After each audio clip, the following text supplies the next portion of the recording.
lágbára Olódùmarè, lágbára ilẹ̀ Oòduà, lágbára Oòduà ọdún yìí lọ. Eléyìí tá a bá wọn jẹ ní Nàìjíríà tó ìjẹkújẹ ní Nàìjíríà. Ẹ káàbọ̀ sórí ìkànnì PAVILION TV. Ọ̀rọ̀ epo petrol tó di góòlù ní orílẹ̀-èdè Nàìjíríà yìí ó ṣorí ẹrù o. Ohun tó ń ṣẹlẹ̀ lọ́wọ́lọ́wọ́ báyìí lórí ọ̀rọ̀ epo petrol ní orílẹ̀-èdè Nàìjíríà ó fi hàn gbangba pé ìjọba kò rí ti ará ìlú rò rárá o. Ọ̀pọ̀lọpọ̀ ilé epo petrol ló ń ta jálá epo ní iye tó wù wọ́n. Bẹ̀rẹ̀ látorí 300 naira lọ sókè ni wọ́n ń ta jálá epo petrol kan ní orílẹ̀-èdè Nàìjíríà báyìí, tí ìjọba àpapọ̀ kò sì rí ohunkóhun ṣe sí i. Kàkà bẹ́ẹ̀, ìpolongo ìdìbò ti ọdún tó ń bọ̀ òun ni wọ́n ń bá káàkiri. Ilé ìgbìmọ̀ aṣòfin ní ìpínlẹ̀ Ọ̀ṣun wọ́n tako gómìnà tuntun tí a ṣẹ̀ṣẹ̀ dìbò yan o. Lórí ọ̀rọ̀ ìjọba ìbílẹ̀, akọ̀wé fún olórí ilé ìgbìmọ̀ aṣòfin ní ìpínlẹ̀ Ọ̀ṣun ọ̀gbẹ́ni Kúnlé Àkàndé ló sọ níbi ọ̀rọ̀ ìkíni káàbọ̀ rẹ̀ fún gómìnà tuntun gómìnà Ademola Adeleke pé orí òfin làwọn dúró lé lórí o lórí ọ̀rọ̀ ìjọba ìbílẹ̀. Bákan náà, nígbà tí olórí ilé ìgbìmọ̀ aṣòfin ọ̀gbẹ́ni Timothy Owóẹ̀yẹ ń kín ọ̀rọ̀ náà lẹ́yìn, ó ṣàlàyé pé àlàáfíà ìpínlẹ̀ Ọ̀ṣun ló jẹ àwọn lógún o, kí gómìnà tuntun gómìnà Adeleke kí ó tẹ̀lé òfin àpapọ̀ orílẹ̀-èdè wa Nàìjíríà lórí ọ̀rọ̀ ìjọba ìbílẹ̀. Kò tán síbẹ̀ o, Prọfẹsọ Bánjí Akíntóyè náà sọ̀rọ̀ o. Bàbá sọ nínú ọ̀rọ̀ wọn lórí ọ̀rọ̀ Odùduwà Nation wípé lóṣù yìí gan-an ni a ó gba òmìnira o.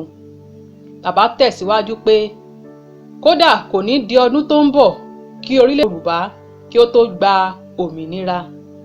Òmìnira orílẹ̀-èdè Yorùbá ó dájú ní ọdún yìí o.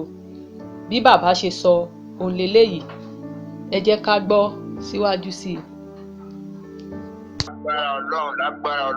Lágbára Olódùmarè, lágbára ilẹ̀ Oòduà, lágbára Oòduà ọdún yìí lọ.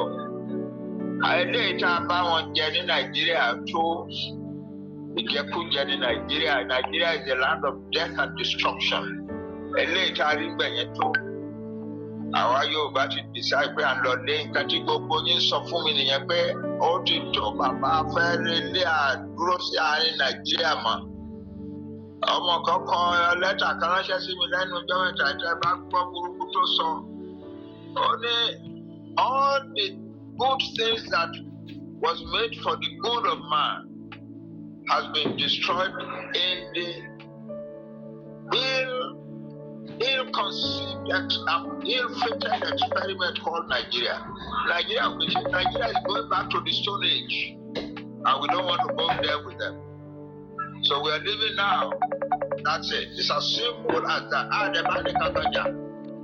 Àti sọ́lá ti bẹ̀rẹ̀ pé àwa Ọ̀bani Kakanja, àwa Òjagun, àwa Yòókùtà ìbímọ o. Ṣùgbọ́n à ń lọ nevertheless. À ń lọ láìpẹ́. Lágbára Ọlọ́run, ilẹ̀ Oòduà tiwa láti máa ṣe ọdún tó ń bọ̀, láti máa bẹ̀rẹ̀ ọdún tó ń bọ̀ ní January 1. Ó tó gbà yẹn láti máa kúrò. Àwọn kan ní election àwa Yorùbá àbáyàn mọ nǹkan tó ń jẹ́ election Nàìjíríà mọ́ o. Àwọn tó ń wá election Nàìjíríà tó ń fẹ́ jókòó sí Nàìjíríà ká máa jókòó síbẹ̀ o. Kán lọ tó bá yá bóyá wọ́n kẹ́rù wọn wá lọ sí Northern region. Nígbà táwa bá declare country tiwa tá à celebrate ẹ̀. Ọlọ́run ti fún wa, Ọlọ́run á dẹ̀ bá parí ẹ̀ gloriously. Ẹ ṣé o. Ẹ subscribe sórí ìkànnì yìí PAVILION TV fún àwọn ìròyìn àsìkò àti kàyéfì. Ẹ ṣé tẹ̀ ń wò wá.